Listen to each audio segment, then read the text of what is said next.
going to open up a new empty project. And now we can see we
have this empty scene with only a main camera in it. And because we made sure to select 2D as the template, Unity has set up some different settings on our camera and in our editor to work well with 2D.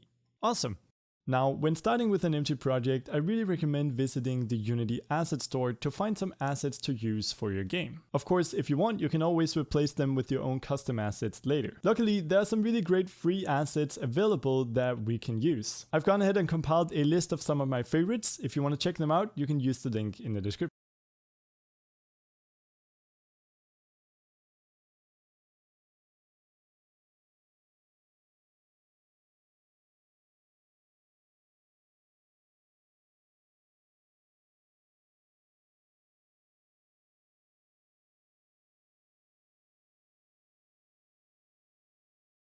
In here we have a pack for putting together cool pixel art caves, there is a pixel art platformer pack, as well as some more toony assets. All these are based around tiles and so will fit perfectly with the tile-based workflow. If you want to use the sprite-based workflow, there's also an incredibly detailed art pack, as well as a top-down dungeon pack that would work great for that. Some of these also include characters, but I've gone ahead and added a few separate ones just in case. Now once you've picked something that you like, we have to get it into Unity. The way that we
We do this is by opening up the Asset Store window. So we'll go Window, we'll go under General and select the Asset Store. You can also press Ctrl 9. We'll then navigate to the package that we want to download. I'm just going to get the free platform game assets. It's right here, so we'll click on that. And once you find the asset,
you can simply click this red button to first download and then import it. We'll then get this window where we can see all of the different assets that are included in the pack. And if there's something in particular that you don't want, say you already have a character and don't need this one, we can simply uncheck it. But I'd like to import everything, so I'm just gonna select everything and hit import. This one is called Bayad Games, and under here we have the free platform game assets. And you can see a bunch of different subfolders with the different aspects of our pack. And most packs will also come with some kind of a demo scene. In this case, there's a demo folder right here. If we open that up and double click on the scene to open it, we can then go into the scene view and we can see this nice example of how you can combine the different elements to create a level. You can of course select the 2D Rect tool at the top here. The shortcut for this is the T key. And if you also make sure that you're in 2D mode at the top of our scene view, we can then go in and simply click and change different elements around. We can of course move them, rotate them and scale them as well. And so you can quickly start modifying these levels to make them your own.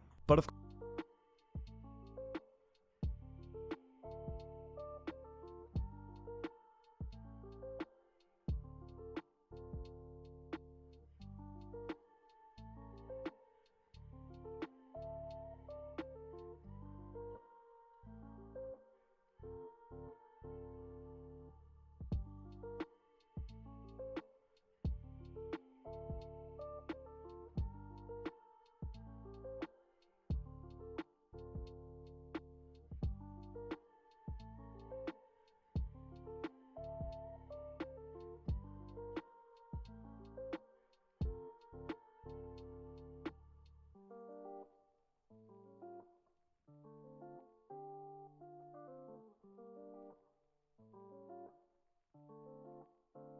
then go into the scene view and we can see and hit import. This one is called Bayad Games, and under here we have the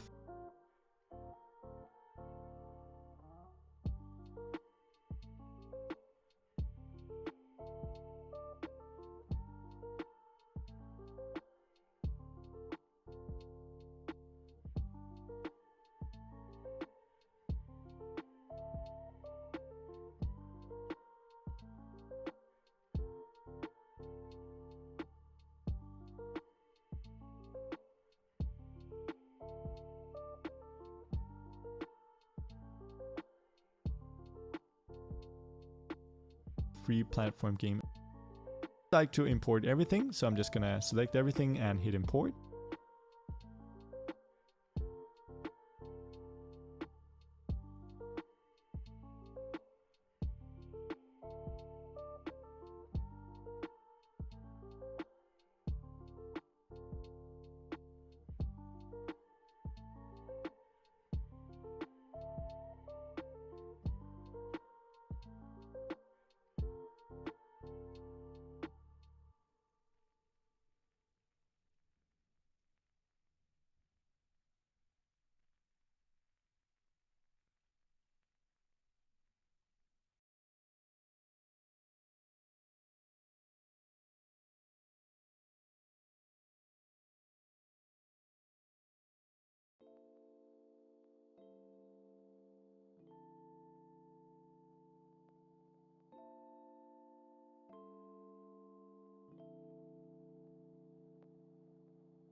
This one is called Bayad Games, and under here we have the free platform game assets. And here we can see a bunch of different subfolders with the different aspects of our pack. And most packs will also come with some kind of a demo scene. In this case, there's a demo folder right here. If we open that up and double click on the scene to open it, we can then go into the scene view and we can see this nice example of how you can combine the different elements to create a level. You can of course select the 2D Rect tool at the top here. The shortcut for this is the T key, and if you also make sure that you're in 2D mode at the top of our scene view, we can then go in and simply click and change different elements around. We can of course move them, rotate them, and scale them as well. And so you can quickly start modifying these levels to make them your own. But of course we want to create our own custom level, so we'll go back to the default sample scene and we can now start dragging in assets to use them. And how you go about this is going to depend on the pack that you're using. This pack here splits up all the sprites into individual images. So if we go under say tiles and then PNG, we have some different sizes available here. I'm going to go under 256. I'm going to select the grass platform and drag it in. And that works right away. We have all of our different assets and each one of them is a separate image. So we can simply drag in some different images to sketch out a level. But what most 2D packs do is that they use a tile set. And a tile set is basically just a very large image with a bunch of sprites laid side by side. For example, if we go to the asset store and download these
rotate them and scale them as well. And so you can quickly start modifying these levels to make them your own. But of course we want to create our own custom level. So we'll go back to the default sample scene and we can now start dragging in assets to use them. And how you go about this is going to depend on the pack that you're using. This pack here splits up all the sprites into individual images. So if we go under, say, tiles and then PNG, we have some different sizes available here. I'm going to go under 256. I'm going to select the grass platform and drag it in. And that works right away. We then go into the scene view.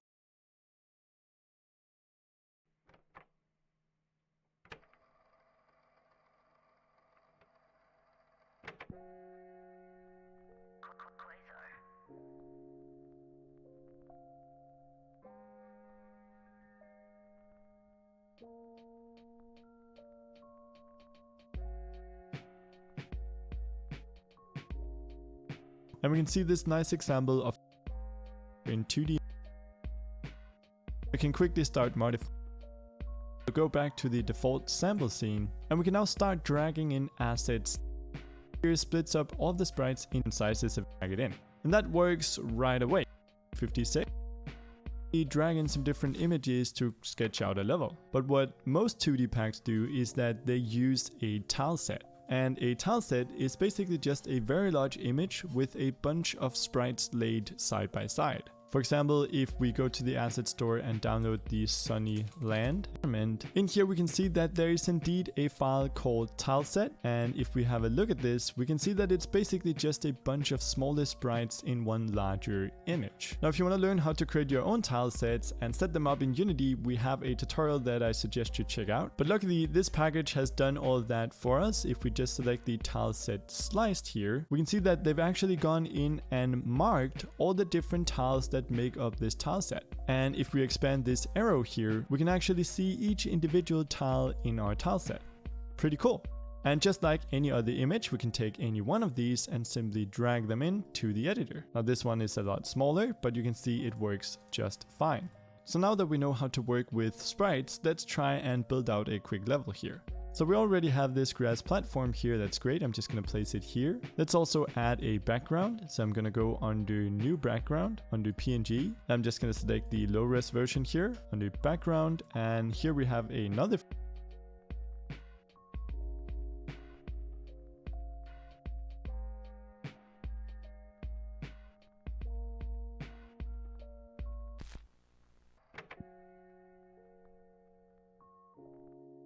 already have this grass platform, new background, under PNG. I'm just going to select the low res version here, under back.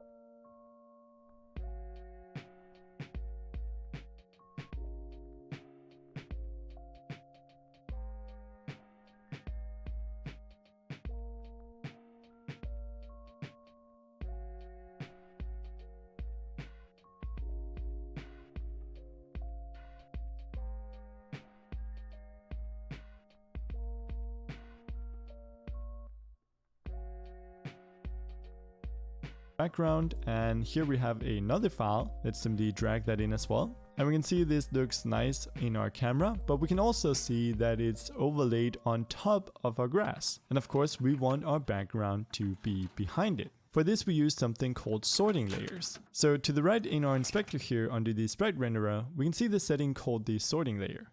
If we click this, we can add a new sorting layer. This takes us to another menu where we can hit the plus sign to create a new layer. Let's call this one background. And if we want this to be behind the default layer, we actually need to put it on top. That's because this actually represents the drawing order. In other ways, we first draw our background and then we draw the default layer on top. And let's just go in and add another one here called the foreground in case you want to have some foreground elements as well. So now we can go into a new background and we can change the sorting layer here to background. And voila, our grass platform appears. We can also maybe add a coin to our game. To do that, we'll go under the coin animation.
Let's go into PNG again, and let's just select the small version here. And as you can see, this has a bunch of different images. And if we go through these quickly, we can see that they make up an animation. So to add these as a single animated object, we simply select the first one, hold down Shift and select the last one, and we then drag all of them in. Unity is going to notice that we are dragging in a bunch of images, and so it's going to ask us to create a new animation with these images. I'm going to make a new folder for this, and I'm going to store all of our animation in here. Let's open it up, and let's call this the coin animation. Let's hit save. And inside of our animation folder, Unity is now going to create both a animation file as well as an animator controller. And this is currently named after one of our images. I'm just going to rename this to coin animator. And now if we select our coin, we can see that it has an animator component as well. If we go to the animation window, which you can always find under window, animation, we can actually go through each individual image in this animation. If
we hit play, we can play through it, or if we simply hit this button to play the game, we can see that the animation plays and repeats by default. So now we have an animated coin in our game. We can of course move this around and put it anywhere that we would like. And just like when creating any game in Unity, we can then add components to our different game objects in order to make them do different things. Say for example that we wanted this coin to have physics applied. Well, then we could go ahead and add a new component. We can go under physics 2D, and here we have a bunch of different components for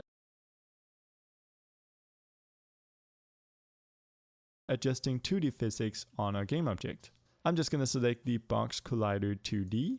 If we then go into the scene view and select our coin and hit F to focus on it, we should be able to see that there's actually a green line surrounding our coin. It might not be too visible from the screen recording, but it is there. I'm just going to give it a size of 1 on the X. This way we can kind of see it more clearly. And the Y is just fine as it is. But adding a collider is not enough. If we want this to fall onto our platform, we also have to apply physics to it. To do this, we'll go add component.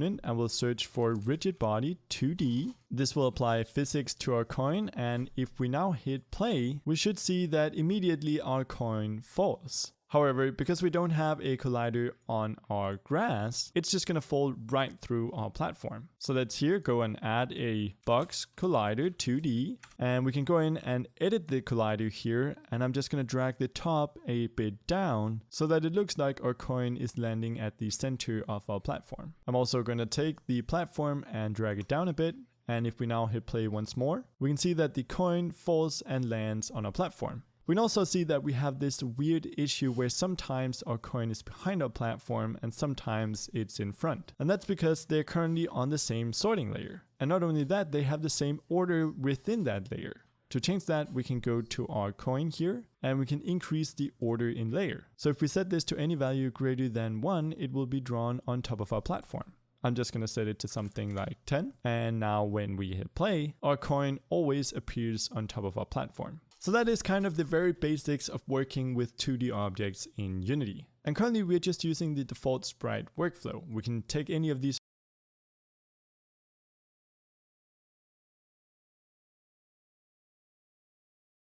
and now when we hit play, our coin order in layer. So if we set this to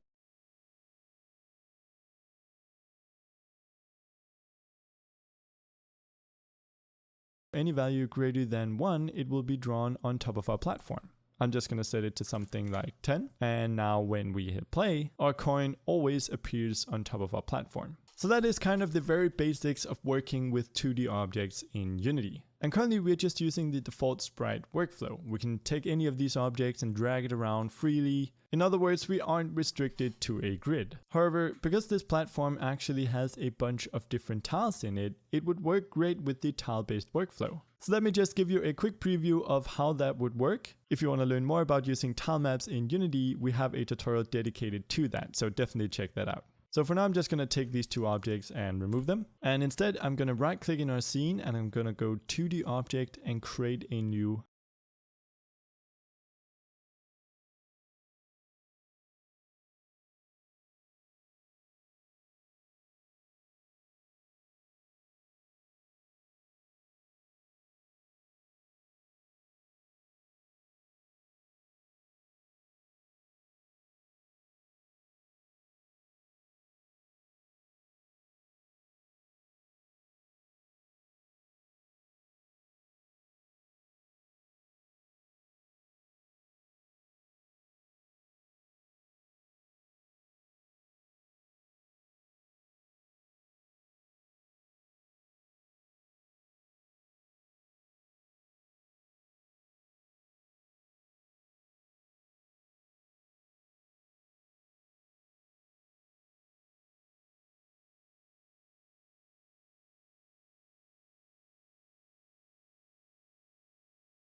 tile map. This creates an object in our scene called grid. And as you can see, this how that would work. If you want to learn more about using tile maps in Unity, we have a tutorial dedicated to that, so definitely check that out. So for now, I'm just going to take these two objects and remove them. And instead, I'm going to right click in our scene and I'm going to go to the object and create a new tile.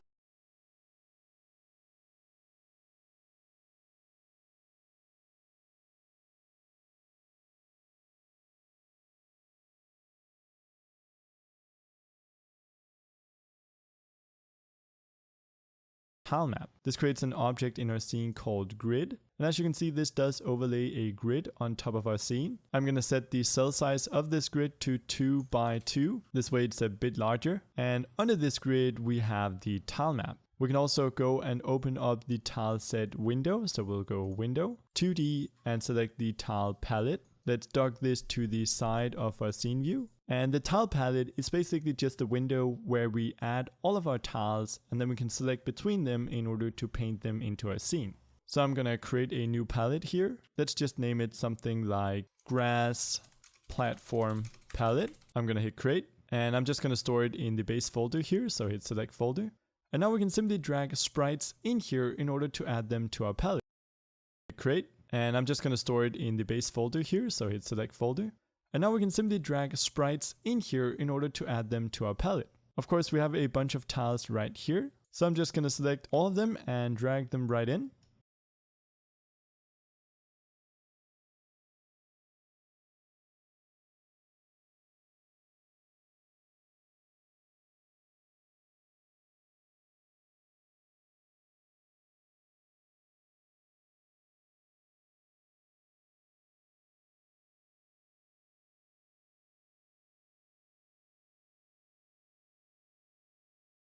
And it's going to ask us where we want to generate all of the tile assets. I'm going to right click and create a new folder for this. Let's call it tiles and let's hit select folder. It's then going to generate all of our tiles and voila, we can now see all of our tiles inside of this window. And we can select any one of them by simply clicking on it, and by selecting the brush tool at the top here, we can then start painting them into our scene. We can also see that they don't quite line up with our grid. To change that, we need to select all of our sprites, and to the right here, we'll change the pixels per unit. And each of these sprites is 256 by 256, and we want each one of them to be 2 units wide, because we set our grid to 2 by 2. And so we simply need to take this value and half it, and that makes 128. So we'll set the pixels per unit to 128.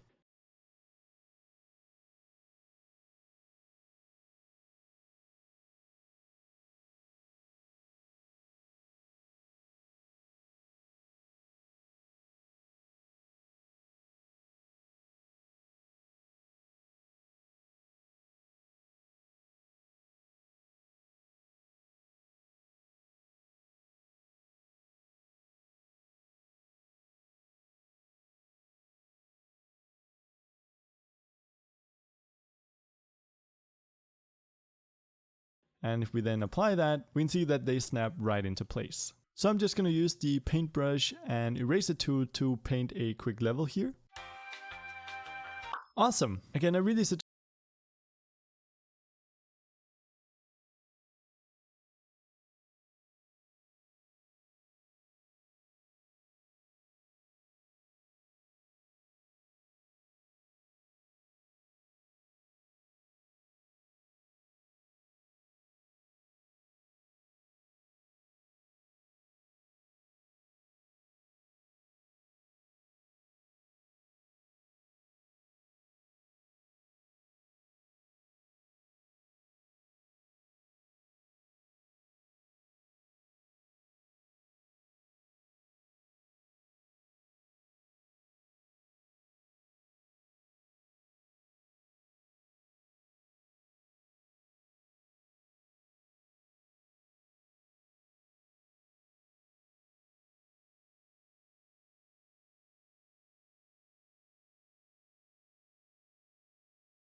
suggest you check out our tutorial on tile maps if this is the workflow that you want to use. So hopefully that should give you an idea of what tools you have at your disposal when starting to make 2D games in Unity. Of course, this is only the beginning, and we'll be releasing new videos on the different aspects of making 2D games going forward, starting with player movement. If there are any particular subjects that you would like to see, like enemies, one-way platforms, or shooting, definitely let us know in the comments. Until then, I recommend just playing around with Unity and having some fun sketching out your own levels. Also, if you like this video and the content in general, consider supporting us on Patreon. Patreon allows you to make a monthly donation with an amount of your choosing. You can cancel it at any time, and it's just a great way to help us keep making these videos. Other than that, thanks for watching, and I will see you in the next video. Thanks to all of the awesome Patreon supporters who donated in June, and a special thanks to Michael Neely, Clinton Fanskira, Art Amin, Kuskai, Cheetah3D, Alexander Blair, Tommy Huang, Infinity PBR, Hansoftune, Technofab, Jeff Paulson, Cyborg Mummy, Leo Lisette, Fang Long, G. Snyder, Dennis Sullivan, John Beauregard, Superman the Great, Thomas Worley, Derek Heemskirk, Faisal Marify, Car Jackson, Kirill Swiderski, Obrisi, James P, Tim of Holderbach, Larry Tweed, Naoki Iwasaki, Adrian Haslinger, Bruins Cat, Gregory Pierce, Svetlin Svilenov, Erasmus, Rob Farron, James Rogers, Manalis, Omar Chime, Robert Bund, and Peter Locke. You guys rock! Video and the content in general, consider supporting us on Patreon. Patreon allows you to make a monthly donation with an amount videos on the different aspects of making 2D games going forward, starting with player movement. If there are any particular